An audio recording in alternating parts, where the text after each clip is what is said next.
이 시간은 성소의 평면도에 대해서 좀 더 살펴보기로 하겠습니다. 요한일서 4장 13절에서 17절 말씀입니다. 그의 성령을 우리에게 주심으로 우리가 그 안에 거하고 그가 우리 안에 거하는 줄을 아느니라. 아버지가 아들을 세상의 구주로 보내신 것을 우리가 보았고 또 증거하노니 누구든지 예수를 하나님의 아들이라 시인하면 하나님이 저 안에 거하시고 저도 하나님 안에 거하느니라. 이로써 사랑이 우리에게 온전히 이룬 것은 우리로 심판날에 담대함을 가지게 하려 함이니 주의 어떠하신가 같이 우리도 세상에서 그러하니라. 성령을 우리에게 주셔서 우리가 성령을 받으면 그리스도 안에 거하고 그가 우리 안에 거하신다고 합니다. 성령이 우리 안에 거하시는 것이 그리스도를 시인하는 것이라고 하고, 성령을 받으면 사랑이 우리에게 온전히 이루어져 그리스도와 같이 우리로 심판날에 담대함을 가지게 하려 하기 위한 것이라고 합니다. 그들에게는 죄의 존재가 더 이상 그들을 건드리지 못하고 죄를 짓지 않기 때문에 죄의 존재와 무관하게 되어 사단은 더 이상 그들을 유혹할 수 없으며 하나님께서 죄의 존재를 멸하심으로 영원한 생명이 가능하게 되는 것입니다. 이 일은 성령을 우리에게 주심으로 구원을 위한 성령의 세 가지 일이 다 이루어지게 되므로 창세기 1장의 하나님의 형상이 다시 회복되어 생명을 얻어 마지막 심판을 통하여 영생이 주어지는 완전한 구원을 이루실 것을 설명하는 성소에 관한 이야기입니다. 죄인이 성소 마당뜰에서 그리스도와 함께 죽음을 경험함으로 번제단이 상징하는 십자가에서 피가 생성이 되면 제사장이 피를 가지고 성소에 들어갈 때 죄인은 피를 따라 같이 성소 안으로 들어가는 것을 상징합니다. 성소 안은 거룩한 곳이기 때문에 제사장만 들어가는 곳으로 죄인은 성소 안으로 들어갈 수 없고 죄인은 마당뜰에 거하여 피를 통하여 성소 안으로 들어가는 것입니다. 마당뜰은 이 땅을 표상하고 성소 첫째 간 안은 그리스도께서 중보하실 하늘의 성소를 표상합니다. 그리스도께서 하늘 성소에서 죄인을 위하여 중보하실 때 죄인은 이 땅에서 그리스도의 피의 공로를 의지하여 하늘 성소에 들어가는 것입니다. 히브리서 9장 12절에는 자기 피로 영원한 속죄를 이루사 단번에 성소에 들어가셨다고 합니다. 이때 들어가신 성소가 하늘 성소입니다. 이 일은 신약의 그리스도께서 죽으심과 부활과 승천하심으로 모든 인류를 위한 제사장의 자격이 갖추어지므로 중보를 하실 수 있게 됐고 하늘 성소에 들어가셔서 대제사장으로 하나님께 인정을 받으시고 보혜사 성령을 보내실 수 있게 된 것입니다. 성소는 거룩하지 못한 죄인이 거룩해지려면 피를 요구하는데 그리스도의 피가 죄인을 정결케 해야 하늘 성소에서 거룩해질 수가 있습니다. 히브리서 9장 23절에 하늘에 있는 것들의 모형은 짐승의 피로 정결케 할 필요가 있으나 하늘에 있는 것들은 더 좋은 그리스도의 피로 한다고 하늘 성소의 정결에 대하여 말하고 있습니다. 하늘에 있는 것들의 모형은 이 땅의 성소를 말하는데 이 땅의 성소는 짐승의 피로 정결케 하였으나 하늘에 있는 것, 곧 하늘 성소는 더 좋은 그리스도의 피로 정결케 되어진다고 합니다. 24절의 하늘 성소의 그림자인 이 땅의 성소는 손으로 만든 성소이며 하늘의 원형 성소는 손으로 만들어지지 않은 성소라고 기록하므로 하늘 성소라고 불려지게 됩니다.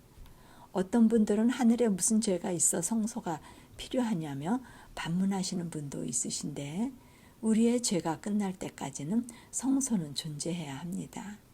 이 땅에 죄인이 존재하는 한 성소에서 그리스도는 하늘 성소에서 그리스도는 중보를 통하여 죄인의 죄를 계속적으로 정결케 해주셔야 합니다.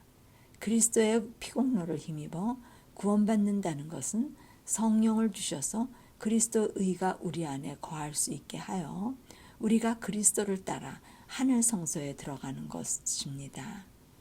그리스도로 인하여 생명을 얻어 마음의 성전이 되면 에베소서 2장 5절과 6절에 허물로 죽은 우리를 그리스도께서 함께 살리셨는데 그리스도와 함께 살리셨는데 이것이 은혜로 구원을 얻은 것이라고 하며 또 함께 일으켜서 그리스도 예수 안에서 함께 하늘에 앉히셨다고 합니다. 하늘에 함께 앉히셨다는 것은 하나님의 법이 마음과 생각 속에 기록이 되어 하나님의 임재가 24시간 함께 하심을 말하며 성소 안이 천국이고 죄인의 마음이 은혜로 구원을 얻어 하늘에 앉게 되어 천국이 이루어진 것입니다. 성소 첫째간 휘장 안으로 들어가면 성령을 상징하는 금천대가 왼쪽에 있고 오른쪽에 그리스도의 말씀의 떡을 상징하는 12덩어리 떡상이 진설되어 있으며 마주하는 지성소 들어가는 휘장 앞에는 하나님과의 기도로 교제를 표상하는 향단이 있습니다. 번제단의 십자가의 능력은 피의 효력을 발휘하게 되는데 그것은 성령을 주심으로 하늘 성소 안에 들어가 삼위 하나님과 함께 동거할 수 있게 되어 하늘 성소에서 천국의 삶을 살며 하늘에 앉는 것입니다. 성소에서 많은 열매를 맺히게 되면 지성소에서 의인들의 마음에 하나님의 법이 기록되므로 심판을 받지 않고 구원에 이르게 되는 것입니다. 요한복음 14장 1절에서 3절 말씀. 너희는 마음에 근심하지 말라. 하나님을 믿으니 또 나를 믿으라. 내 아버지 집에 거할 곳이 많도다. 그렇지 않으면 너희에게 일렀으리라. 내가 너희를 위하여 처소를 예비하러 가노니 가서 너희를 위하여 처소를 예비하면 내가 다시 와서 너희를 내게로 영접하여 나 있는 곳에 너희도 있게 하리라. 아버지 집은 하늘 성소입니다. 그리스도께서 죽으시고 부활하셔서 승천하시는 것이 하늘의 처소를 예비하는 것입니다. 처소를 예비하면 보혜사 성령을 보내셔서 제자들을 그리스도가 계신 곳으로 영접하여 그리스도가 있는 곳에 제자들도 있게 하신다고 하십니다. 그 뒤에 내가 가는 곳을 그 길을 너희가 알 것이라고 말씀하실 때 도마가 그 길을 우리가 모른다고 대답하고 그리스도께서는 17절부터 이제부터는 너희가 그를 보았고 알았고 보았다고 말씀하셨으나 빌립은 또 우리에게 아버지를 보여달라고 말합니다. 그러나 그분을 나를 본 자는 아버지를 보았다고 하시며 보혜사 성령이 너희와 함께 있어서 너희 속에 거하실 것이라고 말씀합니다. 그리스도를 영접하여 십자가의 경험이 일어나고 의를 얻으면 성령이 임하심으로 성소의 첫째간 곧 하늘 성소에 들어가서 그리스도가 계신 곳에 우리도 함께 거하는 것이고 그것을 천국이라고 부르며 하늘 아버지의 자녀의 삶을 살게 되는 것입니다. 이 말씀은 그리스도의 재림의 때가 아닌 오순절 성령 이후에 성령이 임하시면 일어날 일을 말씀하시고 계시는 것입니다. 요한복음 14장 16절 18절에서 20절 말씀. 내가 아버지께 구하겠으니 그가 또 다른 보혜사를 너희에게 주사 영원토록 너희와 함께 있게 하시리니 내가 너희를 고아와 같이 버려두지 아니하고 너희에게로 오리라. 조금 있으면 세상은 다시 나를 보지 못할 터이로되 너희는 나를 보리니 이는 내가 살았고 너희도 살겠음이라. 그날에는 내가 아버지 안에 너희가 내 안에 내가 너희 안에 있는 것을 너희가 알리라. 그리스도께서 제자들에게 보혜사 성령을 주셔서 영원토록 제자들과 함께 하신다는 내용인데 그들을 고아와 같이 혼자 두지 않고 제자들에게 올 것이라고 하셨고 오순절 성령을 보내주시면서 이 예언이 성취되었습니다. 성령이 임하시자 그들은 그리스도와 함께 성소 안에서 삼위 하나님과 함께 하늘 성소에서 마음의 천국이 이루어지며 하늘 아버지로부터 능력을 받아 그리스도와 같은 마음과 말씀과 능력이 나타나 그들은 그리스도께서 자신들 안에 있음을 알게 되었습니다. 성령이 임하시면서 영생을 얻은 것으로 영원히 함께 살게 되는 것인데 이 말씀은 그리스도 재림의 때에 처소를 예비하고 다시 와서 거처를 함께 할 것이 아니고 거처를 함께 할 것이라면 그때는 제자들이 다 죽어 재림의 때 그들이 세상에 살지 않을 것인데 세상은 나를 보지 못하나 너희는 나를 볼 것이라고 하시는 말씀은 성령을 세상 사람들은 알지 못하지만 제자들은 성령이 임하면서 그리스도를 볼 것이라고 말씀합니다. 이것이 하늘에서 처소를 예비한 증거이며 처소를 예비하면 너희를 내게로 영접하여 나 있는 곳에 너희도 있게 하리라고 하신 말씀은 성령이 임하심으로 그리스도를 영접하여 그리스도의 피를 따라 하늘 성소에 거하게 된 것입니다. 처소를 예비하고 다시 오신다는 것은 재림의 때가 아님을 알 수 있습니다. 제자들을 고아와 같이 버려두지 않을 것이며 제자들이 살아있는 시기에 다시 온다는 말로써 오순절 성령이 임하심으로 함께 하늘 성소에 거할 것을 약속하시는 말씀입니다. 요한일서 4장 23절에서 24절 예수께서 대답하여 가라사대 사람이 나를 사랑하면 내 말을 지키리니 내 아버지께서 저를 사랑하실 것이요 우리가 저에게 와서 거처를 저와 함께 하리라. 나를 사랑하지 아니하는 자는 내 말을 지키지 아니하나니 너희의 듣는 말은 내 말이 아니요 나를 보내신 아버지의 말씀이니라. 사람이 나를 사랑하면 내 말을 지킨다고 합니다. 사랑하는 사이는 결혼한 언약의 관계로 성소 안에 들어가 함께 아버지와 그리스도와 성령이 죄인의 거처를 삼아 거하심을 말합니다. 우리라고 표현하시는데 아버지와 성령과 그리스도의 삼위 하나님이 함께 하심을 말합니다. 빌립이 아버지를 보여달라고 말하자 나를 본 자는 아버지를 보았거늘 하시면서 아버지께서 내 안에 계셔서 내가 아버지가 내 안에 계심을 믿으라고 하심으로 그리스도 안에 하나님의 임재로 마음의 성소에 거하심을 알 수 있습니다. 그리스도는 성령으로 잉태되어 나셔서 성령이 내재하시고 하나님이 그의 안에 계심으로 삼위가 함께 하심으로 성소가 되실 수 있으셨습니다. 그와 같이 죄인도 그리스도의 공로로 성령과 그리스도와 아버지 삼위 하나님께서 죄인과 함께 거하시면 성소가 되어 하늘나라의 백성으로 그리스도를 따라 하늘 성소에 들어가 말씀을 지키며 사는 것입니다.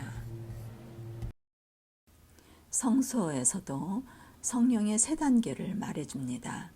단계별로 마당들의 번제단은 십자가를 표상하는데 칭의 곧 의를 받는 경험을 하게 됩니다. 성령께서 일하시는 이끄심에서 이끌려와 성소 마당들에서 짐승을 잡음으로 죄를 전가하고 죄가 더 이상 없는 죄의 본질로부터의 자유를 경험하게 됩니다. 다음 단계로 짐승의 피를 가지고 제사장은 성소 안으로 들어가 죄인을 위하여 중보하게 되는데 중보가 있으므로 성화의 경험을 하게 됩니다. 성소에서는 내부의 죄와 외부의 죄의 권세로부터의 자유를 경험하는 죄를 승리하는 경험을 날마다 하게 됩니다.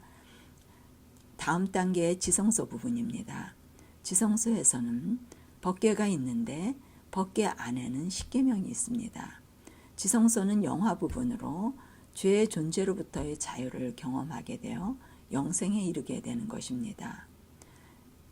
지성소의 법궤는 그림과 같이 법궤 위에 속죄소, 시은자라고 부르는 뚜껑이 있는데 이 뚜껑, 곧 속죄소 위에는 하나님의 임재가 항상 머물러 금으로 만든 두 그룹 천사가 하나님의 임재를 두르고 양쪽으로 한쪽 날개로는 속죄소를 가리고 한쪽 날개로는 서로 마주하며 하나님의 임재인 쉐키나의 영광을 지키고 있습니다.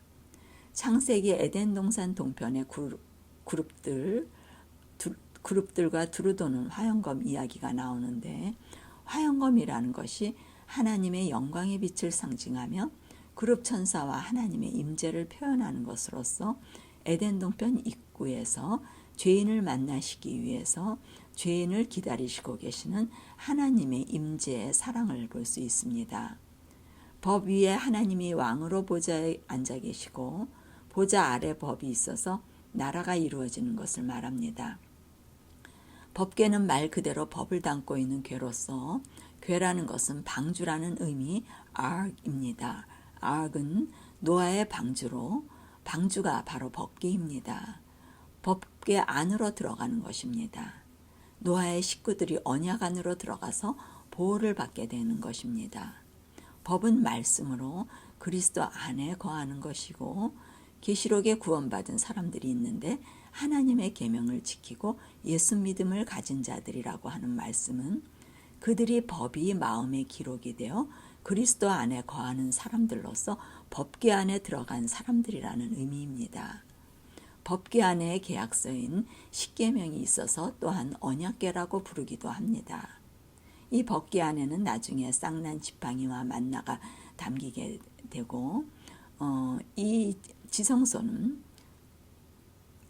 대제사장이 1년에 한 번 속죄일에 속죄제의 피를 가지고 지성소에 들어가 속죄가 이루어지면 1년의 백성들의 모든 죄가 정결케 되어 다음 날부터 초막절로 죄로부터 자유한 축제가 일주일간 지속됩니다. 이것은 죄가 없는 하늘 백성들이 하늘에서 죄 없는 영원한 삶을 기념하는 행사가 됩니다. 이 부분은 가을의 세절기인 나팔절과 속죄일과 초막절에 해당되는데 이것이 지성소 부분의 상징이 됩니다. 이 부분은 다음에 더 자세히 살펴보기로 하고, 지성소는 죄의 존재로부터 자유하여 영원한 삶을 사는 것을 말하고 영화를 의미합니다. 이렇게 성령의 세 단계 일이 성소에도 나타납니다. 이 성소의 중요한 부분은 십자가와 십계명의 만남입니다. 정 가운데를 기준으로 반으로 접으면 두 지점이 만나는 것입니다. 만남이란 하나임을 말합니다. 성소는 십자가와 십계명은 분리될 수 없음을 교훈으로 제시해 주는 것입니다. 이것에 대하여 시편의 85편 10절에 긍휼과 진리가 같이 만나고 의와 화평이 서로 입맞추었으며로 두 국면을 제시하는데, 긍휼과 진리가 같이 만난다고 하는 것은 긍휼은 십자가의 은혜를 말합니다. 진리란 십계명으로 하나님의 법이 진리입니다. 십자가와 십계명이 서로 만나 하나가 되어 십자가의 은혜로 십계명을 지켜줄 수 있는 것이 구원의 도라는 것입니다. 또 의와 화평이 서로 입맞추었다고 하는 것은 의는 하나님의 법 십계명이고 화평이란 그리스도의 희생을 표상한 십자가로서 입맞추었다는 것 또한 만남으로 하나가 됨을 말하는 것입니다.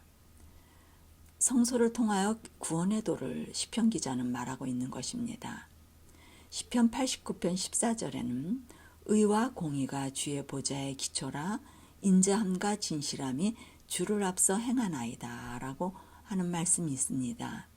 의와 공의가 주의 보좌의 기초라는 것은 성소의 이야기로, 지성소의 법궤 위에 하나님의 보좌가 있고 법궤 아래 의와 공의가 되는 십계명이 있는 것입니다. 십계명이 주의 보좌의 기초가 되는 언약소임을 말하고 있는 것입니다. 인자함과 진실함이 주를 앞서 행하였다고 하는 것은 십자가의 그리스도의 죽음으로 죄사함의 은혜가 먼저 앞서 행함으로 십계명의 의와 공의가 죄인에게 이루어짐으로 죄인들이 구원을 받게 됨을 말하고 있는 것입니다. 이 말씀도 십자가와 십계명이 일치됨을 말해주고 있는 성소의 도를 말하고 있는 것입니다. 시편 73편 17절에 보면 악인이 형통하는 것을 보고 시편 기자는 고민을 했는데 하나님의 성소에 들어가서야 저희의 결국을 깨달았다고 하는 고백하는 장면이 있습니다. 인생의 모든 문제가 십자가와 십계명이 담긴 성소에서 해결되고 해답을 찾게 된다는 것입니다.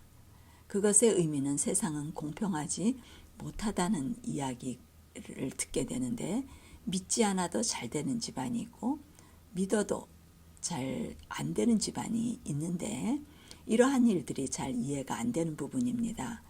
그러나 잘 되는 일이 부귀와 영화와 안락과 사치와 안일은 하나님을 만나 성소에 들어가기가 어렵게 만드는 의미로 받아들여질 수 있고, 고생과 고난과 시련과 비천과 가난은 하나님을 만나게 해주는 좋은 도구가 되므로 세상의 뜻을 듣지 않고 미련을 쉽게 버리며 하늘의 뜻을 두고 살 수밖에 없는 환경으로 인하여 복이 임하는 성소에 들어가는 기회가 된다는 이야기로 성소에 들어가서야 비로소 이해가 될 수 있다는 의미가 됩니다.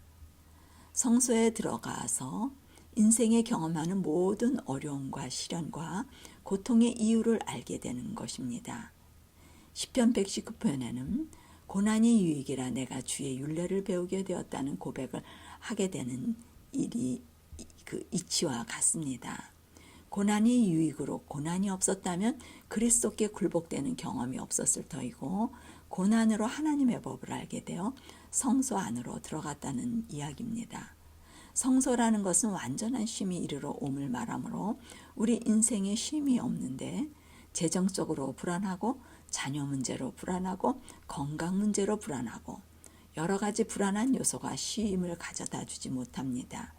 또한 관계 속에서의 불안도 있습니다. 육과 영의 끊임없는 불안의 요소가 발생하는데 이러한 불안에서 완전한 쉼과 평안을 얻는 것이 이 세상에서 태어난 가장 큰 복으로 그 목적이 이루어지는 것이며 하나님과의 교제로 영원한 생명의 복이 이르러 오게 되는 것입니다.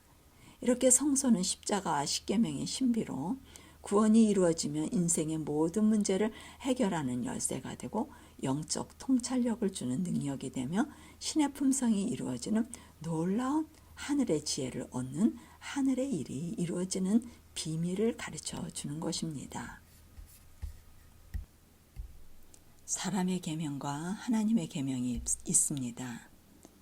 마태복음 8장 8절에서 9절 이 백성이 입술로는 나를 존경하되 마음은 내게서 멀도다. 사람의 계명으로 교훈을 삼아 가르치니 나를 헛되이 경배하는도다 하였느니라 하시고 두 계명이 있습니다. 하나님의 계명과 사람의 계명입니다. 말씀은 하나님을 존경한다고 해도 마음은 멀어 하나님이 이루어 놓으신 창조 행위가 아닌 자신의 행위를 중시하는 사람의 계명을 지키고 교훈을 삼아 가르치는 것입니다. 이것은 하나님을 헛되이 경배하는 것이라고 합니다. 마가복음 7장 7절에서 9절 말씀도 사람의 계명으로 교훈을 삼아 가르치니 나를 헛되이 경배하는도다 하였느니라. 너희가 하나님의 계명은 버리고 사람의 유전을 지키느니라. 또 가라사대 너희가 너희 유전을 지키려고 하나님의 계명을 잘 저버리는도다. 이 말씀은 우리 그리스도인에 대하여 말씀하는 것으로 교회를 다니고 성경을 읽고 연구하고 봉사하며 기도하고 모든 선하다고 생각하는 신앙 행위를 다하지만 외형적인 신앙인으로 하나님의 계명인 원수를 사랑하며 형제를 사랑하는 그리스도의 품성이 없이 자기 마음에서 나오는 이기심과 교만 등 변화되지 못한 마음을 가지고 외적 봉사와 행위의 중요성을 강조하고 가르치는 것이 사람의 계명이라고 합니다. 사람의 유전을 지키고 가르치는 것을 말합니다.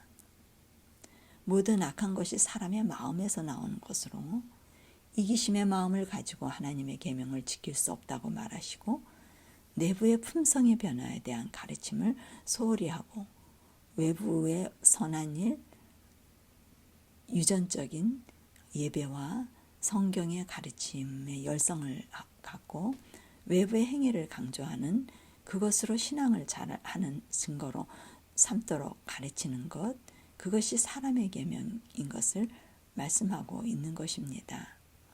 먼저 자신이 자아부인을 통하여 십자가에 못 박혀 죽는 죽음을 통하여 그리스도께 굴복되고 재창조됨으로써 그리스도의 품성이 자신 속에서 이루어져 쉼의 품성인 그리스도의 마음을 가지고 나아갈 때 쉼이 없는 영혼들에게 어떻게 진정한 쉼이 이르러 오며 그리스도의 품성의 변화가 어떻게 이루어질 수 있으며 성령을 받을 수 있는 비밀과 심령의 천국이 어떻게 이루어지고 하나님의 계명이 우리 속에서 이루어지는 원리, 하나님의 창조의 능력이 일어나는 조건 등 창조에 대하여 자세하게 가르치는 것이 하나님의 계명을 지키는 사람들이며 하나님의 계명을 가르치는 사람들이 된다고 합니다. 그것이 그들의 주제가 되는 것입니다. 바리새인들은 보이지 않는 성령을 받는 것, 쉼의 품성의 창조와 곧 성육신의 비밀에 대하여 모르고 경험하지 못했기 때문에 자신들은 다 거듭났고 안식일을 지키고 위생법, 건강법, 봉사와 예배를 드리는 것으로 그들의 중심 주제가 지키는 것, 선한 일을 하는 것, 또 그러한 유전적인 그런 가르침으로 성소 안에 창조의 원리를 모르는 사람이 사람의 계명을 지키는 것입니다. 둘 다 계명을 지키는 일을 하는데 동기가 하늘의 능력이냐 아니면 사람의 능력이냐의 차이가 있게 됩니다. 십자가와 십계명은 하나인 것입니다. 요한은 요한 1서에서 십자가와 십계명의 만남의 이야기를 하고 있습니다. 십자가의 경험을 했다고 하는데 계명이 안 지켜진다면 이 만남이 이루어지지 않은 것으로 거짓말하는 자이며 요한 1서 1장 4절에 진리가 그 속에 거하지 않는 자이며 스스로 속이는 자이고 어둠에 있는 자로서 거짓 선지자가 된다고 말합니다. 마태복음 23장은 서기관과 바리새인들에게 십자가와 십계명을 분리해 놓는 일을 하는 자들로서 화가 있을 것이라고 하시며 안과 밖이 다른 창조되지 않은 심령을 가지고 자신들도 천국 문을 못 들어가고 들어가려 하는 자도 못 들어가게 하는 자이고 교인 하나를 얻기 위하여 두루다니다 생기면 지옥 자식이 되게 하며 소경이 되어 소경을 인도하는 자라고 말합니다. 외식하는 자로서 회칠한 무덤과 같다고 꾸짖으시며 먼저 안을 깨끗하게 해야 하고 안을 먼저 깨끗하게 해야 겉도 깨끗하게 될 것이라고 견책하고 있습니다. 마가복음 7장은 하나님의 계명과 사람의 계명으로 분리하고 있습니다. 이 십자가와 십계명의 분리는 사람의 계명이고 십자가와 십계명의 일치는 하나님의 계명이라고 합니다. 또한 십자가와 십계명의 이야기는 죽음과 부활의 이야기로 품성의 창조와 품성의 진화의 이야기입니다. 하나님의 계명은 창조의 이야기로 창세기 1장에 하나님의 형상이 회복되므로 창조 언약이 회복되고 창조주 경배자가 될 수 있다는 이야기로서 이것이 계시록까지 기록된 이야기입니다. 이렇게 하나님의 계명과 사람의 계명의 차이는 그리스도로 인한 품성의 창조와 자아로 인한 품성의 진화로 구별되어집니다. 사단은 과거 구약의 이스라엘 민족과 유대인들을 하나님의 창조의 원리인 성소의 계명을 자신들의 힘으로 지키려고 애쓰는 율법주의자로 만들어 사람의 계명을 지켜 십자가와 십계명의 일치인 성소의 도를 보지 못하게 하고 역사하여 사람의 계명으로 만들어 버린 것입니다. 신약은 그리스도의 십자가 이후 율법은 폐해졌다고 가르치므로 그리스도인들은 율법을 지킬 필요가 없다고 하며 십자가의 창조 원리를 무시하고 감정적인 사랑과 은혜와 용서를 강조하는 자유주의로 만들어 성소의 도를 보지 못하게 하고 사람의 계명으로 만들어 버렸습니다. 하나님의 계명을 십계명과 십자가의 통일과 조화를 잃어버리게 하므로 사단은 역사 속에서 성소를 보지 못하도록 하여 사람의 계명을 지키게 하는데 성공하였던 것입니다. 십자가와 십계명의 두 국면은 뗄래야 뗄 수 없는 하나의 짝으로 상호, 필요, 충분 조건이 되어 참과 거짓을 분별할 수 있는 유일한 청사진이 됩니다. 이 둘을 분리하는 것이 사단이 하는 일로 과거의 유대주의나 현대의 율법 폐기주의나 십자가와 십계명의 만남으로 하나님의 창조의 능력을 보지 못하게 하는 것입니다. 이 성소의 도로 참과 거짓이 분별되고 거짓 선지자도 이 토대 위에 분별이 이루어질 수 있는 것입니다. 이것은 사람의 계명을 가르치는 것과 하나님의 계명을 가르치는 것으로 사람의 계명은 성소 밖의 상태에서 자신의 품성을 소유하며 성령의 이끄심으로 일부의 소유를 버리고 일부의 회개를 하고 헌신하며 일부의 말씀이 이루어지는, 일부만이 이루어지는 신앙인들의 상태로 이러한 일들을 할 수 있습니다. 그러나 하나님의 계명을 지키는 성소 안에 거하는 사람들은 그리스도의 품성을 소유함으로 모든 소유를 버리고 모든 회개가 이루어져서 모든 말씀과 모든 헌신이 이루어지는 신앙인들을 말할 수 있습니다. 성소의 도로 분별이 이루어져야 미혹을 받지 않게 되고 유일하게 분별할 수 있는 기준은 성소의 평면도로서만 알게 됩니다. 이것이 우리 신앙의 기준이 될 때 미혹을 받지 않게 됩니다. 그리하여 우리가 이룰 수 없는 믿음으로 말미암는 의의 표준이, 높은 표준이 제시되어 있는 것입니다. 이것이 보물섬의 지도이고 보물입니다. 지도를 올바로 판독할 때만 보물을 소유하게 되는 것입니다. 다시 한번 정리하게 되면 성소는 십자가와 십계명이 일치됨을 드러내고 예수 믿음으로 하나님의 계명이 이루어지는 이야기며,